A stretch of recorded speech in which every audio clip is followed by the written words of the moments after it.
welcome back to the Rising of the Dreamerverse. It's your boy TD, here with my boy Yemi, and we're back again here today to talk about the second issue of the Daredevil and Echo 2023 comic run that kind of explores their story a little bit more. So we're going to just dive into episode 2 here and discuss, kind of what happens in issue 2. Alrighty, so yeah, basically we start here in the classroom. We see a classroom full of kids, and they're we kind of see that they're kind of teasing this little boy, which, if you remember from the first issue, is the same little boy that was with his mom when the guy died, and Daredevil and Elektra rolled up on them. Colin Barker, and basically what's going on in the classroom at the time is the little boy's kind of getting teased and made fun of by his classmates, and the rumor is that his mom was the one that killed him, when obviously everyone knows that's not what happened, but so they kind of start with that, and he's kind of unfazed. I think my favorite part about that is he's a little phased, though. Well, he's a little phased because he's technically, we find out later that, technically something's happening to him when this is all going on, but he's also, at the time, he's kind of unfazed, and he's answering questions for his teacher and like kind of just going on with his day. So smart kid. I thought it was just kind of funny that he was just kind of like getting picked on, but at the same time it was just like kind of like, screw these kids, I'm just gonna keep going on with what I do, and kept answering the questions for the teacher and everything like that. So then we kind of flash back to we get kind of like a brief fight here with Daredevil and Echo, because in the last episode, or on the last issue, we had the Demagoblin appear at the end, kind of just to warn them that the gate's going to be open soon and the blind one's going to appear and be back. So Daredevil and Echo kind of have a little face off with the Demagoblin. They get their ass whooped. They do kind of get their ass whooped. They definitely do. But the part that we were kind of we definitely kind of liked or thought was kind of funny is that towards the end, Echo's kind of like on the top, or I forget. I think she might be being carried by the Demagoblin, I think. And she gets dropped, and Daredevil has to like catch her, and gets a little hot and heavy with Daredevil and Echo there. It gets a little hot and heavy. Clearly there's some chemistry or past relationship, past something going on between them. Feels the hair on his face. He's like, I quickly let her go because he doesn't want to make it awkward. I love that he's narrating during the issue. Like it took me a second to realize, like, oh, this is Daredevil like narrating on the side, kind of, but it gave more of a element to the issue that kind of made me like appreciate different like these look. comics. Different look. I was like, if it's gonna be like this, I'm definitely gonna read more of his issues. If that's something, so and before we kind of flash back to 1835 again, back to the ancestors, they do kind of say like, hey, we need to try to go seek out some help. So they mention that they're going to go try to see if Doctor Strange can help them, just because of how weird everything that's happening to them is. They want to see maybe if there's anything that he could do for them. Supernatural demons. Exactly. So they say that they're gonna go see him for help, and then as they say that, the next thing we get is a flashback back to 1835, where we basically have Creeping Death kind of telling Tommy how important he is. Essentially, he's a pure soul, which usually means that he's gonna be of more power, or have more power than somebody else. And they're, as we remember from the first issue, they were on their way down to the bottom of the church, and when they get down there, they see that the gate is actually what we mean by gate is kind of what the Demagoblin was referring to. He says the gate is going to be complete soon. We actually do see a complete gate, quote unquote, there at the below the church, where there's basically pounds of flesh in this kind of like circular. Creepy. It's very creepy, kind of satanic. Is that the right word? Priests. We're talking demons and all that. So definitely, it gets to that point. So we have they're looking at this gate, and Creeping Death is kind of telling them, hey, the gate's complete. Like, the blind one is, set to, he's going to come back, and we kind of get like an overview of the elements of creation, and kind of more, I would say, more understanding of like what the sacrifices really are, and like what completes the gate to kind of let the blind one out, which is a heart, for fire, and then the spleen for the earth. We have the kidney for water, and then you have the skin for air, and then a spirit. So technically, kind of where we're getting to is the spirit technically in this instance is going to be Tommy, Right. because basically as they're kind of finding all this out and they realize that the gate's complete, Father Emmett appeared. Yeah. And like who he thought was good. Who thought he was good, and they were following them. You know, he's kind of following them. You know, Creeping Death and Tommy down in the pillars of the church. They basically all like betray Tommy, and they're like, "You are the one we've been looking for. Sorry." And you know, they're like, "Grab him." Yeah, basically, yeah. It's like you kind of thought this guy, Father Emmett, you know, who supposedly had brought Tommy Murdoch into the church, you know, supposedly had saved his life, and was, you know, kind of the reason that he kind of even got involved into building this thing. He ends up turning on him and gets basically his whole crew to kind of turn on him too when they you know, start to grab him. And we do get admission from Father Emmett that he did kill he did kill Sean, or he's the reason that Shawnee Boy died. You know, he's part of the sacrifice as well.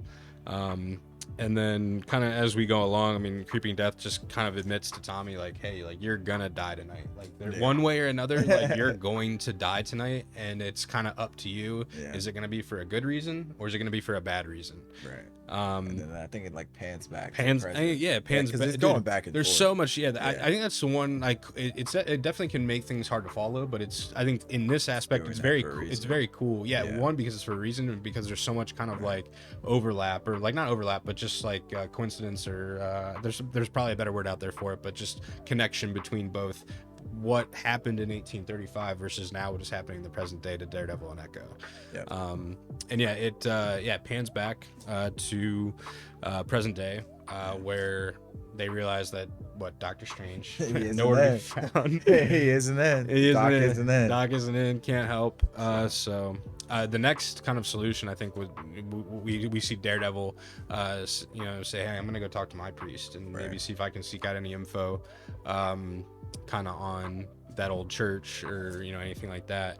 And I can't remember off the top of my head if at this point if Echo is with him, or is she? Well, no, so Echo, she's like going and tracking. Yeah, right? Echo's like, I'm gonna go do my own thing. Right. That's right. And they have a conversation, which I love too. Like, you just like, you realize, you know, it's cool to it's another reminder of how much a man of faith Daredevil is.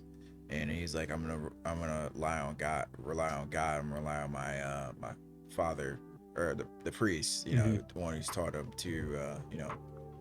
He's like, I'm gonna go rely on him. He may know some things about the church and everything. And Echo's like, all right, you go do that. We'll meet up later. And then, you know, that's when Echo goes to his father and asks him, like, can you tell me about, you know, specific portions of when the church was first built? I think he was just like looking for any info he could, basically, just on how, who built it, when it was built, how it was, like, who was involved, anything that can help them kind of I guess figure out kind of just what's going on. Because also too, real quick, before we get too far ahead, I guess there was a little as it flashed back to the present day, I think before they found out that Strange wasn't available, there was a little like back and forth, I think, with Demagoblin and Leor. I think you remember he's at his window. Pulls up at his window. And they're and kind of, I think at that point Leor follows I think goes with the Demagoblin at that point. To kind of to help complete the gate, and so on and so forth. But he goes to the priest. Daredevil goes to his priest. One thing I wanted to point out too, that I thought, this is more of just kind of like an observation, or I know it's not the case, but doesn't the priest that Daredevil is like working with, or not working with technically, but like at his priest, doesn't he almost kind of look like Father Emmett in a way? Like, I thought they kind of looked very similar. Like, obviously they're not, they're definitely different, but I was like, they definitely same hair, same kind maybe it's just because that same kind of old man look, maybe just because he's like also a priest, very true. But so he turns to him and then like basically tells him like, hey, we can go look up like old chapters and passages of the book. I think they had like some, it was all in Latin. Well, and remember, I think they said too, or that his priest tells him that, or his father tells him that when that church had closed down, like all the stuff from their was burned down. Well, was burnt down, but then all the stuff that did kind of they were able to salvage just got brought over to their church. So they did have a bunch of, like, as much as I guess they could save about the church left down in their basement. So they went down there to try to find documents and all of that, and they ended up finding the original kind of document to on Tommy.